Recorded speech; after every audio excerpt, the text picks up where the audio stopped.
మాన్సూన్‌లో పిల్లలకి ఈ న్యూమోనియా లేకపోతే ఆ కోల్డ్ ఎఫెక్ట్ వాళ్ళలో ఎక్కువ కనిపిస్తుంది. ఇంకా డెవలప్ అవుతూ ఉంటాయి కాబట్టి ఆర్గన్స్ అది. వాళ్ళు కొంచెం సేఫ్‌గా ఉండాలి అంటే, అంటే కోల్డ్ అలాంటివి ఎఫెక్ట్ కాకుండా ఉండాలంటే ఎలాంటి జాగ్రత్తలు తీసుకోవాలి?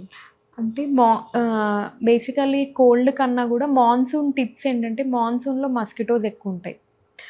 అండ్ హ్యూమిడిటీ ఎక్కువుంటది. అండ్ టెంపరేచర్ తక్కువ ఉంటది కాబట్టి, ఎయిర్‌లోనే బ్యాక్టీరియా, వైరస్ చాలా ఎక్కువ ఉండే ఛాన్స్ ఉంటది.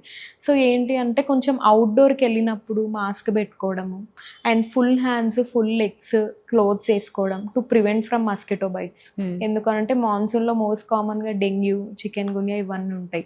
చాలామంది ఏంటంటే స్లీవ్‌లెస్ ఎయడము అలా చేస్తుంటారు. అలా గాకుండా full legs and full hands cover అయ్యేలాగా డ్రెసెస్ ఎయ్యాలి. లూజ్ కాటన్ క్లాత్స్ ఎయ్యాలి. హ్మ్. హ్మ్. అండ్ మస్కిటో బైట్స్ అవ్వకుండా చూసుకోవాలి. అండ్ కోల్డ్, కాఫ్‌కి ఏంటి అనంటే మాస్క్ పెట్టుకోవాలి.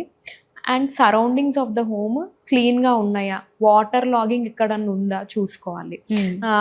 ఏంటి అనంటే డ్రైనేజ్ సిస్టమ్ ప్రాపర్‌గా ఉన్నా గానీ, ఇప్పుడు ఫ్లవర్ పాట్స్ ఉంటాయి.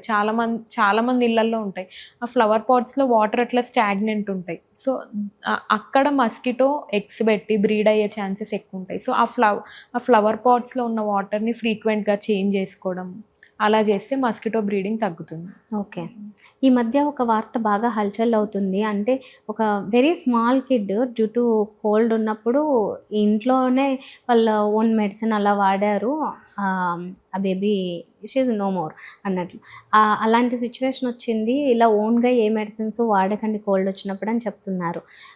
ఇప్పుడు కిడ్స్ వెపరబ్ లాంటివి ఉంటాయి కదా! వాటిని వాడొచ్చా? అంటే వాటిని క్యాంఫర్ ఇలాంటి వాటిలతో మిక్స్ చేసి యూజ్ చేశారు అని అంటున్నారు. హ్మ్. అవి నిజంగా అంత డేంజరా? అవునండి. క్యాంఫర్ ఏం చేస్తుంది అనంటే, బ్రెయిన్‌లో ఉన్న న్యూరాన్స్‌ని ఎక్సైట్ చేసి అంటే ఫిట్స్ లాగా వచ్చే ఛాన్స్ ఉంటది. హుహు. సో, బేబీస్‌కి అందుకనే యాక్చువల్‌గా అయితే క్యాంఫర్ యూజ్ చేయొద్దు. అగరబత్తీలు వాడుతుంటాం గదా! కొందరు బేబీస్‌కి అగరబత్తి గూడా అలర్జిక్ రెస్పాన్స్ వచ్చే ఛాన్స్ ఉంటది. All Out. Hmm. Another thing is All Out. రీసెంట్‌గానే నా దగ్గరికి ఒక పేషెంట్ వచ్చిండే. అంటే నైట్ టైమ్స్ కాంగానే కాఫ్ వస్తుంది. హ్మ్. కంటిన్యూయస్‌గా కోల్డ్ ఉంటుంది. మెడికేషన్స్ ఏస్తున్నాం తగ్గుతుంది. మళ్ళీ ఒక 2, 3 డేస్ బెటర్‌గా ఉంటున్నారు. మళ్ళీ సిమిలర్ కంప్లెయింట్స్.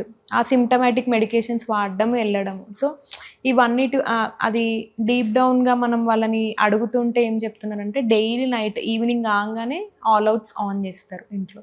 సో, ఆ ఆల్ ఔట్స్‌లో ఉండే స్మెల్ వాటి వల్ల ఆ బేబీకి అలర్జిక్ రియాక్షన్ వచ్చి హ్మ్. దానివల్ల ఫ్రీక్వెంట్ కోల్డ్, కాఫ్స్ నైట్ కాంగానే అవ్వడం. So, just simple advice All Out ఆపేసేయండి అని చెప్తే ఆపేయంగానే దెన్ ద బేబీ వాస్ ఒక 2, 3 వీక్స్‌లో బేబీ వాస్ ఫైన్. హుహు. సో, అందుకని ఇవన్నీ ఎప్పుడైనా హోమ్ రెమెడీస్ యూజ్ చేయొద్దు. ఓకే. హ్మ్. హ్మ్. ఓకే. ఇంకా సమ్మర్‌లో ఎలాంటి కేర్ ఉండాలి పిల్లలకి? సమ్మర్ జనరల్‌గా బేబీస్ కొంచెం హెల్తీగా ఉంటారు. సమ్మర్ కేర్ అనంటే ఆహ్, సమ్మర్‌లో కొంచెం కాటన్ క్లాత్స్ ఎయడము.